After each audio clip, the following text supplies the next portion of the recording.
El sureste mexicano es conocido por su gran riqueza natural, así como por la presencia de diversos pueblos y comunidades indígenas.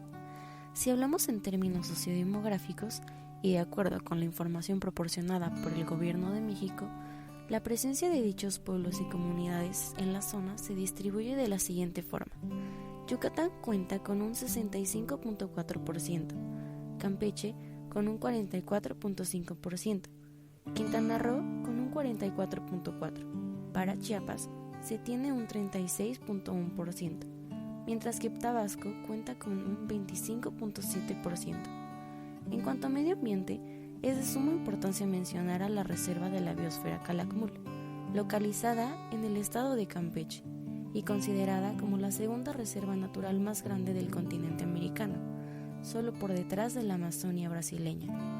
No obstante, y contrastando con lo anterior, el desarrollo económico de la zona difiere mucho de otras zonas del país, tal como lo es el caso de la Ciudad de México, Monterrey o Guadalajara, donde se encuentra con mayores infraestructuras y por supuesto se espera que se sigan desarrollando megaproyectos o grandes proyectos de desarrollo. El fenómeno anterior, donde observamos zonas más desarrolladas que otras, puede ser explicado de manera teórica a través de la teoría del sistema mundo.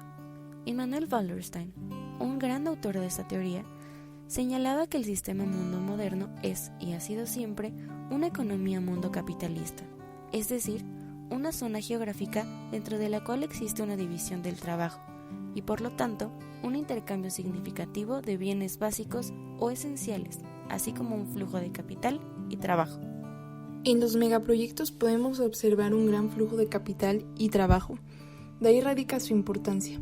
Es por eso que el autor David Harvey señala a propósito en su libro El nuevo imperialismo a dichos megaproyectos como procesos de inversión de capital público y o privado, nacional o internacional, para la creación o la mejora de la infraestructura física de una región determinada, la transformación a largo plazo de las actividades productivas con los correspondientes cambios en el uso de la tierra y los derechos de propiedad sobre la misma, así como la explotación a gran escala de los recursos naturales.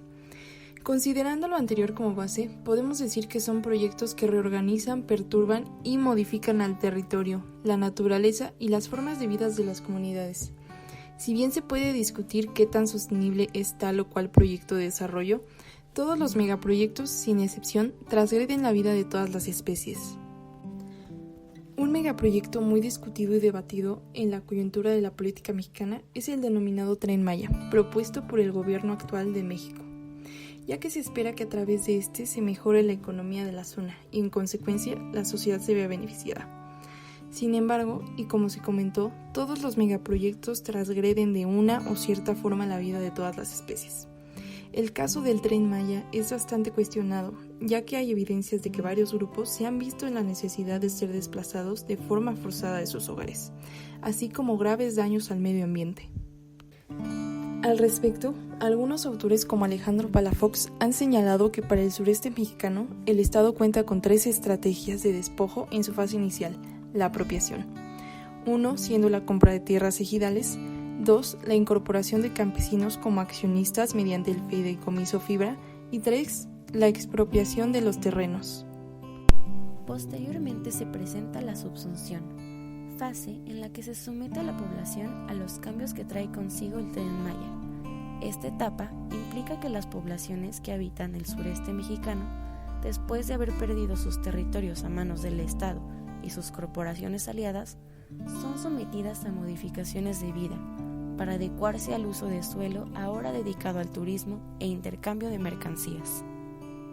Si miramos los antecedentes históricos y sociales de la región, podemos observar que el Tren Maya no ha sido el único desarrollo de infraestructura en el sur del país, y por eso las poblaciones también resisten, pues anteriormente les prometieron una reubicación pacífica de sus hogares, sin que tuvieran que pagar nada y con títulos de propiedad que hasta la fecha no han obtenido. Anteriormente, cuando trataron de oponerse a estos arreglos, supuestamente convenientes para sus familias, muchos de ellos recibieron amenazas de muerte, acoso y violencia por parte de las empresas y del Estado mexicano, por lo que quienes no emigraron a otros territorios fueron reubicados y despojados de sus tierras. Es así como el fenómeno de la migración interna en México adquiere cada vez mayor relevancia en la dinámica demográfica, ya que esto supone modificaciones notables en el patrón de distribución de la población. Por ello, es importante observar y analizar lo que se indican en los datos establecidos respecto a la migración interna, sobre todo con respecto a las comunidades indígenas. Para inicios del siglo XXI, el 8.6% de hablantes de lenguas indígenas en México emigró de sus comunidades a lugares con mejores condiciones socioeconómicas. No obstante, en décadas más recientes, las comunidades indígenas de México han optado, de manera más frecuente, por emprender desplazamientos que les permitan permanecer o subsistir. Sin embargo, es menester mencionar que la migración poco a poco se va convirtiendo en un síntoma de desequilibrio regional en el desarrollo económico a escala nacional. Las comunidades indígenas suelen migrar hacia áreas dedicadas a la agricultura o ganadería, igualmente a centros urbanos. En ambos casos, las personas previamente establecen redes de familiares y amigos, lo cual los ayuda a integrarse a la ciudad y a sus formas de vida tan dinámicas. La mayoría de estas migraciones, por no decir todas, se dan por razones de marginación de las comunidades, desde un ámbito económico, político y social, además de la discriminación racial, étnica, lingüística, jurídica, social, económica o por la invasión de sus tierras, dinámicas propias del capitalismo y sus megaproyectos en estas comunidades.